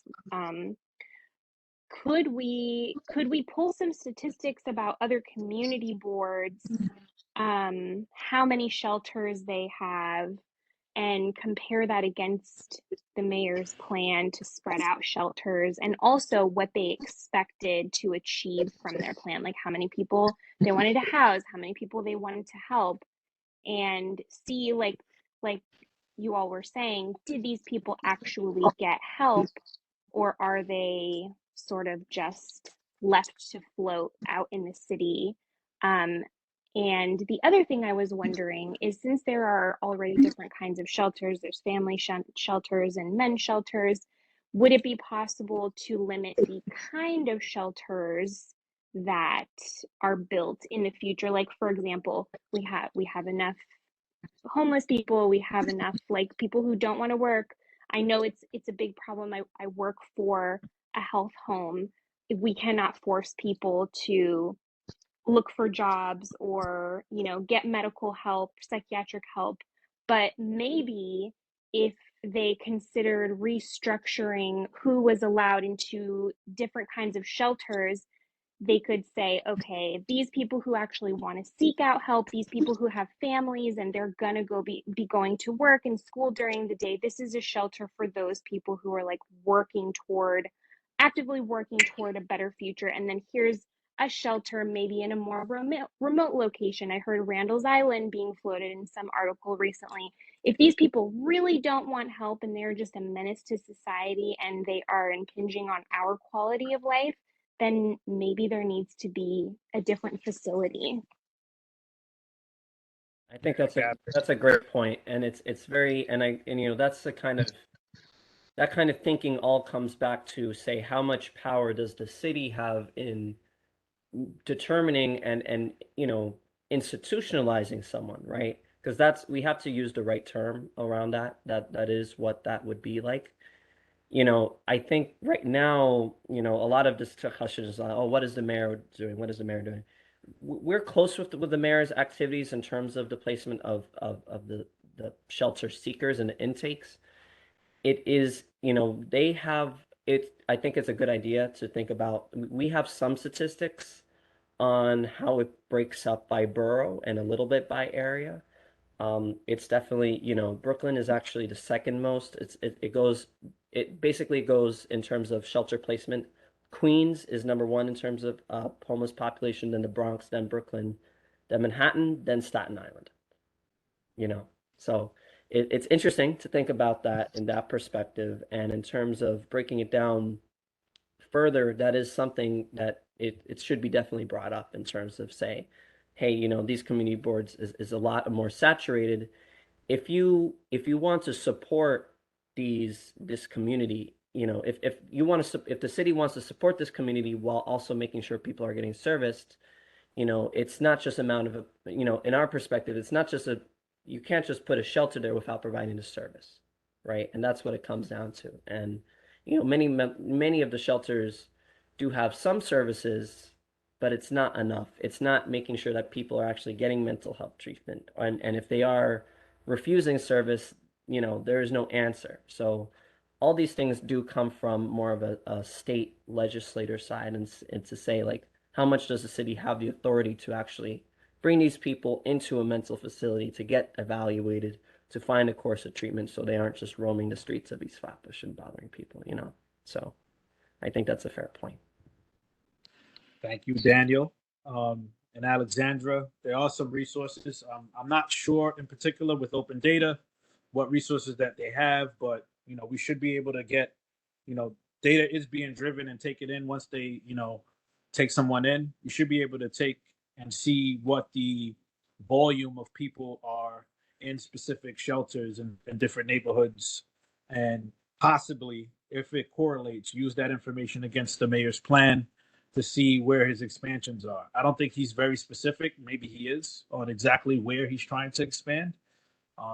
But that's a resource. It is public information. Certain things are public information, and that's it. But in the order of trying to keep time and be respectful of everyone's time, I'm going to move along to our final business at hand, which is a letter of support for our hyper-local community organization, Brooklyn Level Up. They recently did a presentation. Oh, there's a question. We'll address that question, CK. I see you. Or Daniel, if you could address that question in the chat, that'd be appreciated. Is that the one that says, quick question, why the lack of services? Is it a matter of lack of personnel and in addition to unwillingness to accept the services? Is that the question? That's the question. You could answer that quickly. Okay, yeah, I'll be quick. Lack of services, lack of funding. And, Okay. And the short-staffed nature. City, I think I read somewhere that the city is approximately, was it like 20% understaffed? And that's just with city-funded agencies. And I used to work for a nonprofit. I can only imagine how that is. City also needs to pay its contract on time. Yes. Back in 2019, Councilmember Lewis passed wrote and got passed a bill that was to completely revamp how nonprofits actually get funded, because the current system is just terrible, and takes way too long. Meaning that the communities that, like the organizations that actually do this work on the ground, have to wait months and months, way past when their contracts are due, and they have mouths to feed to actually do this work. So it's a real problem. So I believe they're starting, this administration is picking that up again to try to actually implement the new nonprofit system. And yeah, it is a funding issue. There are so many people, there are so many calls that could be serviced by a mental health professional that just aren't, because that sort of level of intimate care and training just isn't being met by the amount of funding that is allocated towards these things. So it's something that we need to make a priority in case, because we could just keep on opening new shelters, plenty of money for that. But when it actually comes down to funding more nonprofits who hire certified mental health professionals, there's just not a lot in our community, at least within the district. We have more cure violence organizations than we do mental health organizations, and that's just a how broad it is, topic. and we need to fix that. Thank you. What happened to the building? What happened to the building that is located on Clarkson Avenue? That used to be the old Brooklyn State Building. I'm not sure what you're speaking about, Dams. I'm sorry. That large building on Clarkson Avenue between Albany, at the corner of Albany and Clarkson Avenue, that runs to Utica Avenue. What happened to that? What became of that building? What happened there? I don't have any information, particularly. I know the building you're speaking of. I can look into it. It's still a mental facility. They did some renovations there, and stuff, and they are maybe starting back to maybe do some more mental stuff. So you still have that there. They're doing renovations there. Nothing else has happened. They're just updating the place and maybe making it more viable to hold people. Are there any clients there at the moment? I don't know if we've been formally given any plans, but I'm sure we can look into it. Would be a good idea. Thanks. Thank you. So I'll follow up with Mr. Lewis for that. Thank you, Ms. Downs. Okay, all right. We got a little off subject, but the final business at hand for tonight is a letter of support for Brooklyn Level Up. It's a grant proposal to support the Community Land Trust Initiative, which we had a presentation for the other day. I guess this is, I'll hand the floor over to Allison to discuss it. All right, I'm just going to share a screen. Just in the interest of time, I'll try to make this very quick, but thank you. Sorry. It's okay. Thank you for having us again. Brooklyn Level Up is a nonprofit community development corporation centered in East Flatbush, and Flatlands. We support small businesses in the community, as well as provide support for a community land trust. Our work is really hyper-local to meet people where they are. I'm just gonna fly through this. We have our entrepreneurship collective, which is where we do our support for small businesses. We make toolkits, do counseling, also have a monthly webinar that we do on different subjects, just to get people with a particular skill set to actually speak to people who have businesses in the community directly, so they have a resource they can go to that's trusted. And then we have our community land trust, which we want to eventually create affordable housing, commercial, and community space. Also do some community-centered visioning. And then we also have our Project Resilience, which is an ongoing background project where we are a connector to provide support for community events, Block associations, churches, anyone who needs PPE distributed in the community for free. It's myself and Rachel, who you know, who are were co-chairs at one point of land use, and that's what started us to doing this. Next, same about the Project Resilience. Then, hold on. Tonight, our focus is really the community land trust work, and why we want you to, oops, sorry. What are you seeing right now? Because I'm hearing. Community Land Trust, the flyer for Community Land Trust and community develop, what is it? Yeah, it's the Community Land Trust slide.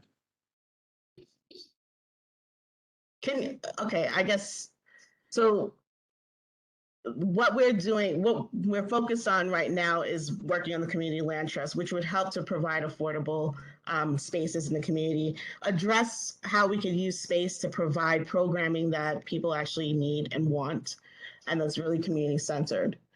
We are also, some of the work that we do with that, as mentioned, was our participatory budgeting project, which is this side, we're doing the mayor's funded city project, which really is to support the expense side of the budget, which is what workshops and programs we could use in the community, as well as partnering with CB17 with the Capstone project to make sure we're getting the rezoning in the direction it needs to go, as well as providing additional resources and support for the land trust.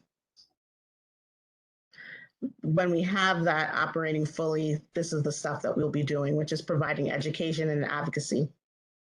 We've already done some of that work, partnering with the different committees of CB17 in particular, doing the tax lien sale outreach to door-to-door knocking to make sure that we were able to get people to get exempted from the tax lien sale, and also partnering with other organizations like Nicely and NHS Brooklyn to provide other support for community residents. So tonight, the main thing we are looking to get in support of our community land trust work is a letter of support for a grant that we applied for with the Change Capital Fund. What this would do would provide a 4-year, $150,000 per year grant, as well as $70,000 per year in technical and professional support for our land trust initiative. And with that grant, if we win it, and we won't know if we are a finalist until a couple of weeks from now, we'll be able to hire a full-time staff member to manage the CLT, to engage with liaising with community. We'll also be able to implement our community scrapbooking project, which is a way to take the systems of mapping and then invite community to provide their stories, their photos, their remembrances of spaces in the community that need to be either rehabbed, that are areas of blight, or areas where are just, they have a story that's connected to it, share that. So we have a resource that is not just models on a computer, but has actual influence of community story to tell the history of this place. And then to also project what is possible in terms of visioning for community design.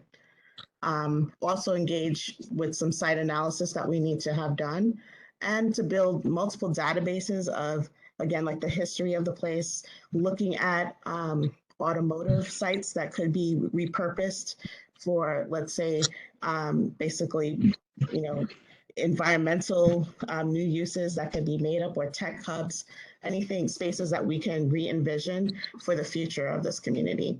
But everything that we do has to be involved with community at the center, engaged, learning, and engaging about what will come.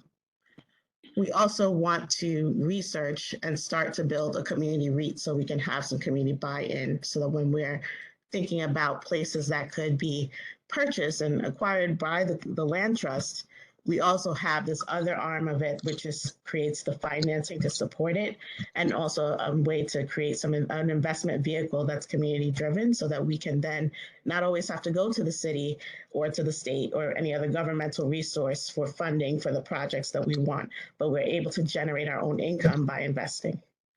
So that is why we're asking for CB17 to acknowledge and the work that we do in the community as is, and then also to provide this letter of support so that we can augment and really increase our capacity of what we can do.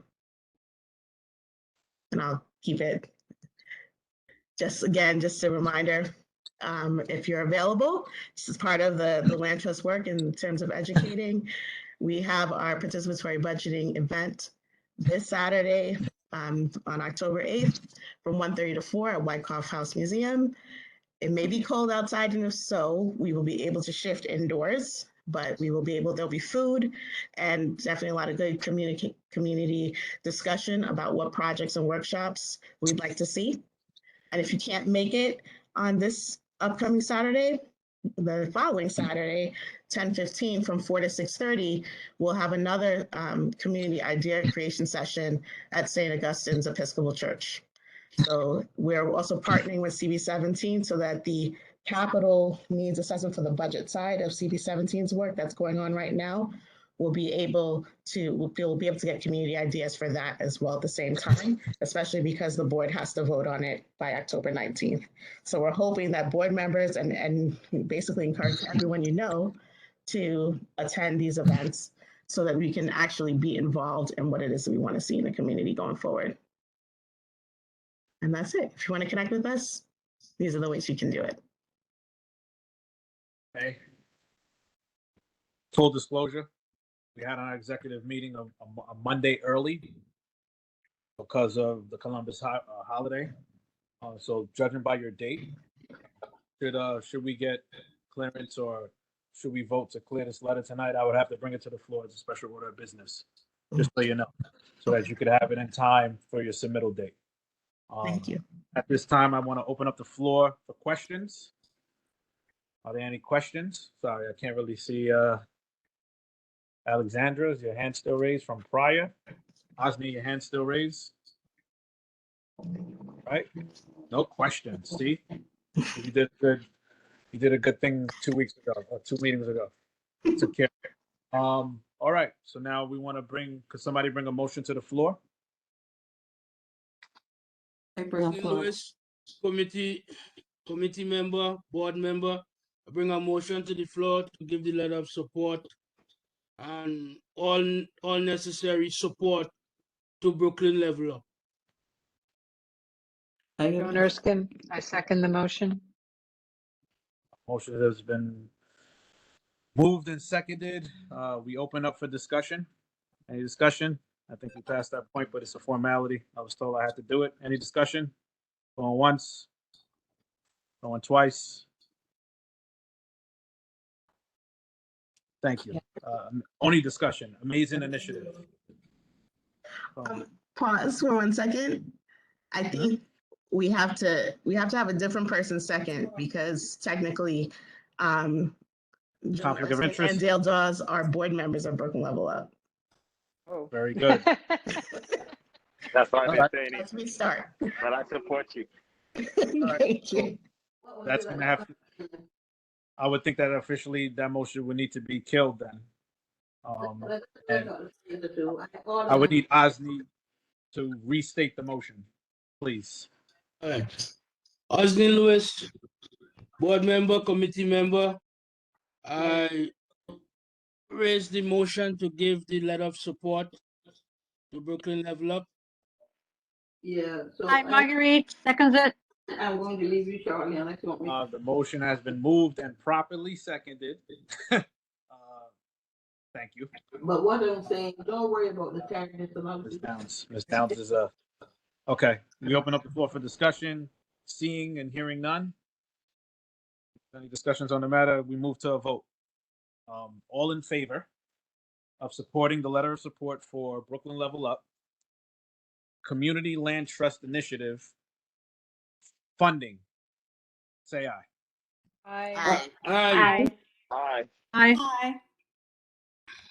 All opposed?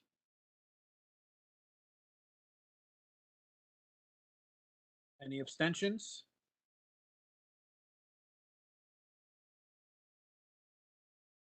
Okay. Sorry, I'm just doing a quick count just to make sure we still got enough people in hand. I think we do. We do. All right, the motion is passed. Congratulations. Thank you, everyone. I will Well done, Ms. Martinez. like I said, in closing, before we go to adjournment, quickly, we discussed tonight the seminar land use event. Thank you for your input. I look forward to hearing from you guys and anyone who could help me coordinate. You know, I'm not ashamed in reaching out for help and using every resource available to me to make that happen. You know, but we're in the idea stage, and ideas are good. And okay, do we have a motion to adjourn? I Somebody? move to adjourn. Joan Erskine. Seconded. Dale Dawes. Who seconded? Mr. Dawes? Dale Dawes, yeah. Thank you for the productive meeting tonight. Night. All right, please Good text night, me. everyone. Night. Take care, everyone. Night. Please text me your numbers for the WhatsApp group. Don't forget. Okay. Have a good night. Save the chat. Oh yeah, I'll put it in the chat again. Sorry, it's probably got lost in the.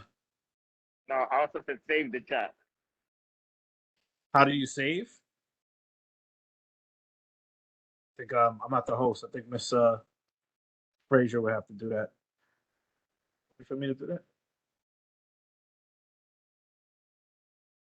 I think that there has to be something in WebEx that allows us to pull up the chat. It has to be. I'll look into it.